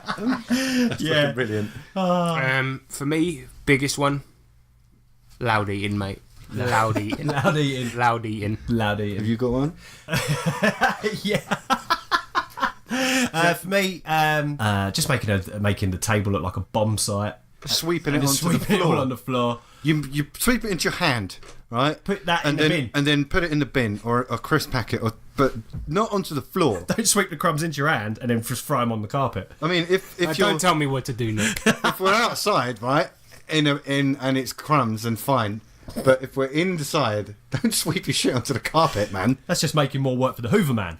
Well, no, you do that. Whoever is the host. You've invited me to your house. I'm sweeping the shit onto the floor, right? I'm a guest. Yeah, if I'm a guest at your house. I'm going to be treated like a king. I'm sweeping the shit onto the floor. See these crumbs? I'm going to See, shit on the yeah, floor. I'm going to look you in the eyes, and I'm going to put my fucking crisp crumbs onto the floor. You know what? Next time I come round to your house, I'm going to open a packet of crisps and just empty that Pour shit. them all on, and stamp them into the carpet. Exactly. And I'm going to be staring you in the eyes the whole time. Because you don't tell me what to do. I'm in your house, motherfucker. You've invited me. You've invited me. I'm allowed to be here. That is how I do.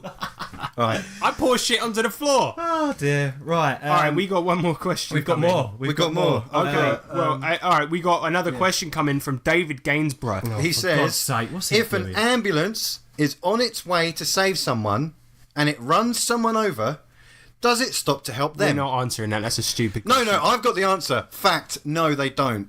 Because I haven't been called. Because yet. they're called out to the other job. They got to get there, so another ambulance get called for the other person. Boring, straight answer. Next. Don't listen to that Next guy. question. Thanks, Dave. It's my mate. Fuck him. Next question comes in from Dem Drunk Bloke. What did I say then? He I says- don't know because Nick made a stupid noise. Sorry. Jesus. Okay, so Dem Drunk Bloke say, what inanimate objects do you wish you could eliminate from existence? James. What? Is that like in life? Inanimate? Yeah, well, you're mostly inanimate. Oh, no, shut up, bruh. most of the time. Most of the time, yeah. I'm Yeah, I know, just but you're blank. just annoying, man. Hey. It's when you go to people's houses and you don't scrape your shit on the floor. That annoys me. Oh, sorry. Next time, I'll tell you what. I'm at your house right now. I'm gonna No, shit don't on the do floor. it, please. Shit on the floor. That's it. There you go. No, it's a good one to, you know. What inanimate object? Fidget spinners. They're not inanimate, you dickhead. They move. spin. Oh yeah, that's true. All right. Fuck, that's a hard one. That is a hard one. I got, you know, the. Oh, do you know what? No, I got a good one. Okay. Dildos. Why? Why? You want the ones that move. Keep them. Good point. They do a lot of good. I'll tell you what, you know, I got a bit too angry about that, didn't I? Why? What do you mean? What do you mean? My collection. How dare you! My Ramstein special edition. Oh dear. What do you mean it's not a Ramstein one? All right. Anyway, but it is special. So, no, but what else? Have you got anything? I'm thinking. Have you thought of one? No, I just don't. You know, I don't wish that upon anything. You know, I'm all about equality. You pro-life, yeah? I'm pro-life, pro-inanimate object. Pro-life, pro... Just be, man. Professional. Just be, man. Yeah, actually, fucking table, the corners of tables, because I'm always fucking walking into them. Oh yeah, anything you can stub your toe on. Mate. Yeah, so if tables Just get could rid have, of them. if tables could have, They could levitate. Yeah. if they could levitate and have no So you corners. could just put your If like coffee table, everything, if we could all levitate or just be self-aware that, you know, toes come in, must move. Yeah, that's cool. All No, right. that's not the fucking question, though, is it? See, this is why I wish I could eliminate you from existence. Hey, he's such a cunt. I can't believe he's my best mate. It's because them drunk blokes No, but that's- have sent us a brain bubbler. I might be your best mate, but Your feelings ain't mutual. Oh. it's not. It's not. It don't work two ways, mate. I think you and me are going to have some Is it not a fisticuffs, mate. symbiotic relationship? We're gonna have a dildo fight. Oh, sweet. All right, next question. Yeah, that was it, wasn't it? Or was there another one now? Oh, is that it? Well, that's it for questions, guys. Well, thank you very much for sending the questions. Very much. So, if you would like to send an electro letter in to us, then you can by How Means Mediums. Right, you can send us an email. It's tabletoptwats@gmail.com. You can go to Twitter, which is @tabletoptwats. Get on the Facebook, which is Tabletop T. Yep, or G+. Look us up on the Nerds International community, or just look up Tabletop Twats and you'll find us there. Indeed. And lastly, but not leastly, if you would like to contribute to this shamble of a show, please Sling do. us a buck! Yep, get over to Patreon, check out our website, all the details are there. And that's /Tabletop Twats. Yep.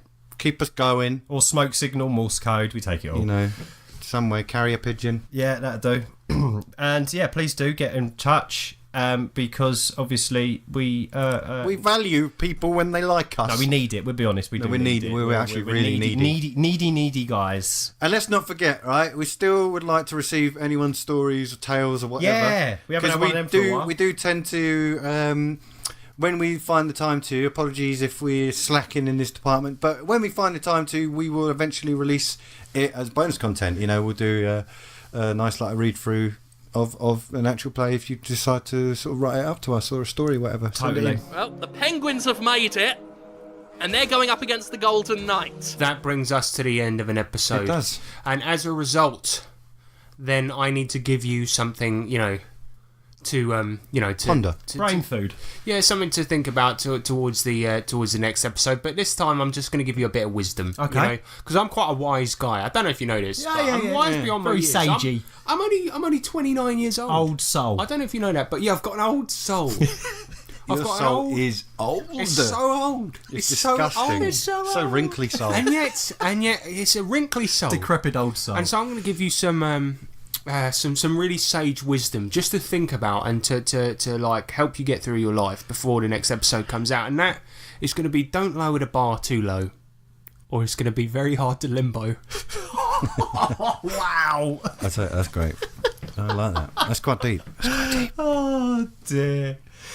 Oh, but that leaves us with one thing to be said. One thing that connects us all, if you really think about it, we are just actually one being. Despite being many beings, we are actually just one person, really, if you think about it. And if we all just concentrate and go into a big fucking field and meditate, then we can just be one fucking thing, right? And then you'll realise there is one central principle that connects us all, and that central principle is the following thing, which is thusly: right, do, now. Chicken McBosh. Bring it on, Off to motherfuckers. NivCon. Oh, what? What was that? It worked! We're here! We got transported to a virtual convention.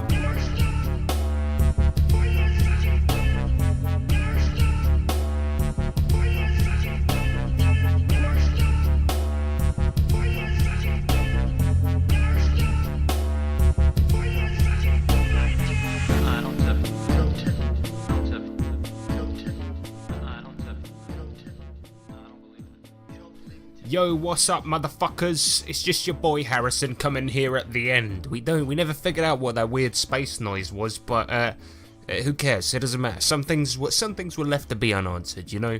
But here's the dizzle. In this episode, during the bit where we were talking about Solemn-Man Kane, and I was reading a little extract from the Solemn-Man Kane novels at the beginning in the chat, there was some cool music playing. You would have noticed, and it would have sounded a little something like this. And that music, it belongs to a person, a mysterious person, who I'm not going to identify, but he is known as the Orc Weg. And this guy, he makes some dark fucking music that is awesome and will go well if you play RPGs. Put it on when you're playing your horror games. This is basically the soundtrack to our Solemn-Man Kane games. And the reason I wanted to use it during this episode is because we put this on every game that we play, and it always gets us in the mood. For dancing. No, it gets us in the mood for playing horrific role-playing games. So, I don't mean horrific like bad, I mean horrific like there's werewolves in it and shit, and ooze and ghosts. So I'm going to put a link to this guy's Bandcamp page in the description of the episode, so make sure you go and check it out, because if you don't, I know where you live, okay? Alright? So watch out, okay? Because I'm pretty dangerous. Disclaimer, that is a joke. Goodbye.